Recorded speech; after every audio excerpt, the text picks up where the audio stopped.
یہ ایک سچی کہانی ہے۔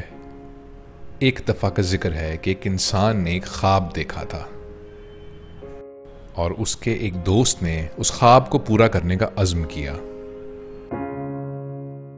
اس ایک عزم نے ایک نیا ملک بنایا اور دنیا کا نقشہ ہمیشہ کے لیے بدل دیا۔ اس ملک کا نام ہے پاکستان۔ ہمیں پاکستان کو قائم رکھنے کے لیے ابھی اور قربانی کرنا ہوگی۔ اس نئے ملک میں بسنے والے ہر انسان کا ایک خواب تھا کہ اس ملک کی ایک شناخت ہو، ایک قانون ہو، اس ملک کا ہر بچہ آزاد، خوشحال اور پر امید ہو۔ جس انسان نے یہ خواب دیکھا تھا اس کے ہاتھ میں تلوار نہیں، قلم تھا۔ آزادی کے فوراً بعد جس قوم کو 5 سال میں دم توڑ دینے کی پیشن گوئی کی گئی تھی، آئندہ آنے والی دہائیوں میں اسی قوم نے باکمال لوگوں کی ایک فوج سے دنیا کو حیران کر دیا۔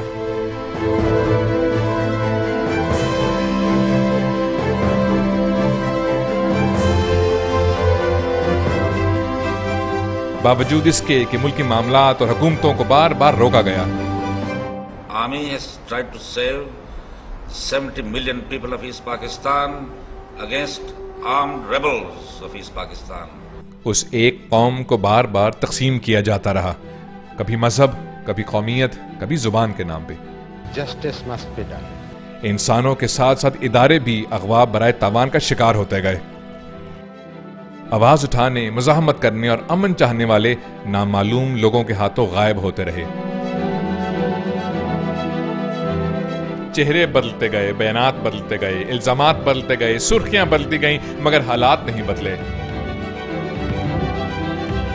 ہر دفعہ نئی حکومت آئی، تبدیلی نہیں آئی۔ کتابیں مہنگی ہوتی گئیں، گولیاں سستی۔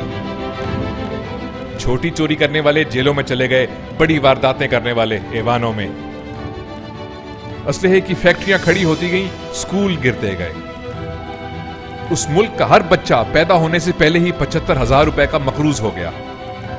جن ہاتھوں نے آنے والے کل میں اس ملک کی تاریخ لکھنی تھی، وہ آج کی جنگ میں معذور ہو گئے۔ نامعلوم، بے نام، نقاب پوش دشمن سے بچنے کے لیے سیکیورٹی کے نام پہ جو رقم خرچ کی جانے لگی، وہ زندگی کی جگہ موت کا تحفظ کرنے لگی۔ آخر اس قوم نے اس ناانصافی سے کیا انکار۔ باوجود اس کے کہ نہ جانے کتنے بیٹے جس پرچم کو سلام کر کے گھر سے نکلتے اسی میں لپیٹ کر واپس بھیج دیے جاتے۔ بیٹوں کے انتظار میں اس قوم کی ماؤں کی آنکھیں دھندلاتی رہیں۔ اس دھرتی کی مٹی میں کتنا دم ہے جو ان ماؤں کے آنسوں کا بوجھ اٹھاتی رہی۔ ایک ایسی قوم ہے جو دنیا میں سب سے کم ٹیکس دیتی ہے اور دنیا میں سب سے زیادہ زکوٰۃ۔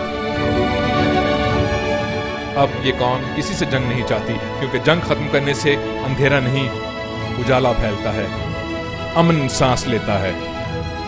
حقیقت یہ ہے کہ اب یہ قوم ایک ہو گئی ہے اور ایک کو مزید تقسیم نہیں کیا جا سکتا۔ اب تبدیلی کی گھڑی آن پہنچی ہے۔